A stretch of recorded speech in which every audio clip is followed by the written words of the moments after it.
Baik, perkenalkan nama saya Bayu Prasetyo. Saya akan membuat video ini memenuhi tugas mata kuliah teori pasar modal dan analisis. Yang akan saya bahas tentang menganalisis fundamental ELSA. Baik, yang pertama itu data rasio perubahan subsektor pertambangan.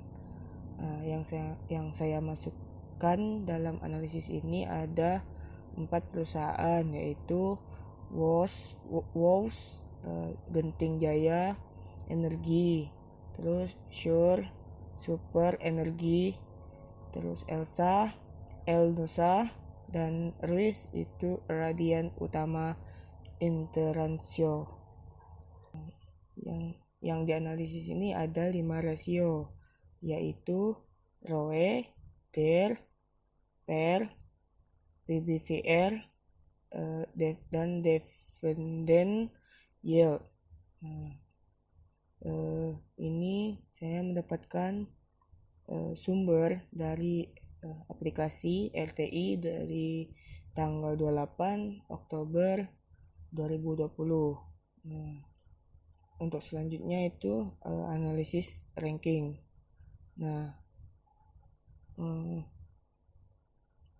Untuk tabel yang sebelah kiri itu data perusahaan, yang kanan itu dari ranking-rankingnya. Mari analisis rankingnya. Yang pertama itu dari ROE. ROE ini semakin besar semakin baik. Yang pertama itu adalah ROE. Setelah itu kita analisis yang pertama itu dari ROE. ROE ini semakin besar dia semakin baik. Yang paling besar itu adalah RUIS, yaitu di 8,16%.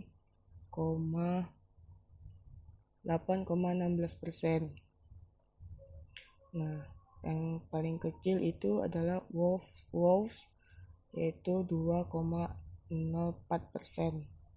Jadi untuk ROE-nya itu jenis rasionya yang paling besar adalah RUIS, terus yang kedua Sure, yang ketiga ELSA, yang keempat WOS. Untuk DER-nya ini yaitu semakin kecil DER itu semakin kecil maka semakin baik. Yang paling kecil ini adalah WOS. WOS itu paling kecil 31,11%. Terus yang paling besar adalah Sure, yaitu 309,98%.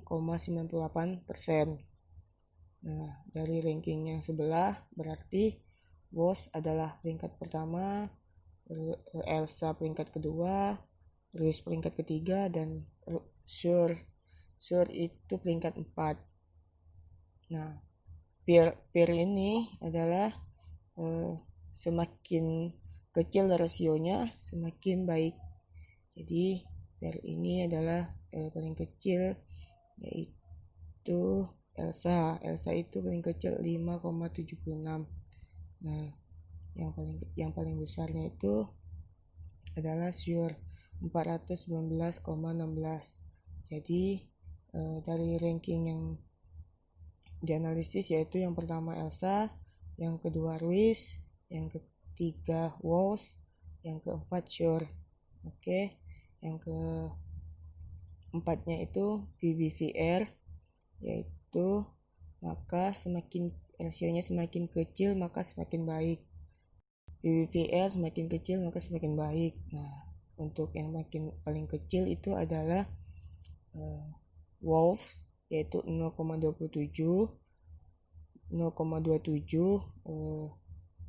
dan yang paling besar adalah 0,51. Jadi untuk rankingnya itu WOS, yaitu yang kedua Sure, yang ketiga ELSA, dan yang keempat RUIS. Dividend yield yang rasio ini semakin besar maka semakin baik. Nah, yang besar ini adalah Elsa, yaitu 5,76%. Dan sedangkan yang terkecil adalah WOS dengan 0 sen. Nah, jadi untuk yang rankingnya itu adalah Elsa yang pertama, terus yang terakhirnya adalah WOS. Setelah itu dijumlahkan semua analisis rankingnya, nanti yang jadi analisis yang paling kecil, maka saya analisis yang semakin kecil itu akan dianalisis karena perusahaan itu kalau rasionya semakin kecil maka perusahaan itu semakin baik. Nah, saya akan memilih Elsa sebagai analisis selanjutnya. Mengapa memilih Elsa? Karena satu-satunya perusahaan nasional yang memiliki kompetensi dikombinasikan dalam layanan minyak dan gas seismik, pengeboran dan ladang minyak. Yang kedua itu pemimpinan besar dalam bisnis jasa migas dengan keahlian yang memungkinkan dalam menembus pasar internasional. Elnusa meliputi jasa pemeliharaan dan perbaikan kapal Pertamina peralatan komunikasi. Profil Elnusa ini adalah salah satu anak perusahaan dari PT Pertamina yang berfokus dalam eksplorasi minyak dan gas. Perusahaan ini didirikan pada tanggal 25 Januari tahun 1969 dengan nama PT Elektronika Nusantara dan memulai kegiatan usaha komersialnya pada tahun yang sama. Nah, kantor pusat Elnusa ini terletak di Graha Elnusa LT 16 Jalan TB Simatupang Kaf 1B Jakarta Selatan 12560. Beroperasi di bidang jasa hulu, migas, dan penyertaan saham pada entitas anak serta entitas ventura bersama yang bergerak dalam berbagai bidang usaha, yaitu jasa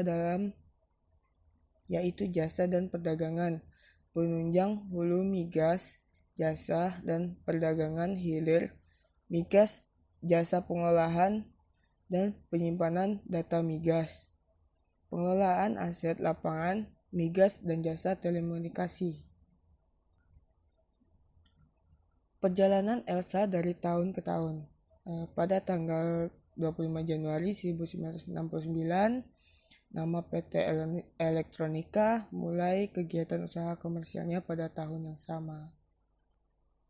Nah, di sini adalah nama-nama jabatan dari nama jabatan direktur dari Elnusa, yaitu Syamsur Rizal sebagai direktur utama, Bambang Hermawan Kardono direktur operasi, Tolingul Anwar direktur pengembang usaha, Budi Raharjo direktur keuangan, Helmi Said direktur SDM dan Impeden dan banyak dan ada komisarisnya yaitu Syamsu Alam sebagai komisaris utama. Yang kedua Budi Himawan komisaris, Hadi Budi Yulianto komisaris, Rinaldi Firmansyah yaitu komisaris Impeden, Pradana Ramadan komisaris Impeden. Nah, pemegang saham Elsa dari pertanggal 31/2019. Pemegang saham yang pertama adalah PT Pertamina. Jumlah pemegang sahamnya hanya 1, jumlah kepemilikan saham 300 miliar. Kepemilikan saham yaitu 41,10%. dana pensiun. Yang kedua, dana pensiun Pertamina, yaitu jumlah pemegang sahamnya adalah 1, yaitu jumlah kepemilikan saham yaitu 1.487.500, yaitu kepemilikan sahamnya 14,90%. Publik kurang lebih 5% individu. Jumlah pemegang saham yaitu 18.159. Jumlah kepemilikan saham yaitu 3.211.092.500. Kepemilikan sahamnya itu sekitar 44%. Nah, jadi total semua jumlah pemegang sahamnya Elsa ini 18.161. Nah, jumlah kepemilikan sahamnya jadi 7.298.500.000 dan kepemilikan sahamnya yaitu total 100%. Elnusa terbukti mampu memberikan yang terbaik serta pelayanan prima bagi masyarakat dan pemegang sahamnya. Perhelatan itu diikuti ratusan BUMN dan anak usahanya di Indonesia dan bertindak sebagai dewan juri, sosok profesional dan terpercaya di tanah air yang dipimpin mantan Menteri BUMN Tarni Abeng. Elnusa yang kini dipimpin Ali Mukdakir melalui RUU PST tahun 2020 kemarin. Pejabat Karil dan mantan Kahupmas PT Pertamina itu siap maju dan memberikan pelayanan terbaik ke masyarakat. Ini adalah sebagai beritanya sebagai Elnusa yang membagikan dividen. Nah, untuk selanjutnya itu finansialnya. Dalam income statement dari tahun 2015 itu untuk ke 2019 itu sangat menaik dalam income statementnya. Terus di tahun 2020 dari bulan Juni itu menurun sehingga netcom, revenue dan net profit marginnya itu sangat menurun hingga sekitar 5%. Nah, dan finansial ini di balance sheet yaitu dari tahun 2015 itu sedikit menurun. Nah, ketika sudah di tahun 2020 itu menaik sampai 92%. Nah, dari hasil-hasil positif Elsa, beberapa tahun ini patut dijadikan bahan pertimbangan oleh calon investor yang akan menanamkan modalnya di perusahaannya, baik itu mencari capital gain dari penjualan saham tersebut maupun mencari dividen. Karena di tahun 2020 Elsa membagikan dividen dengan dividen yield sebesar 5,76%.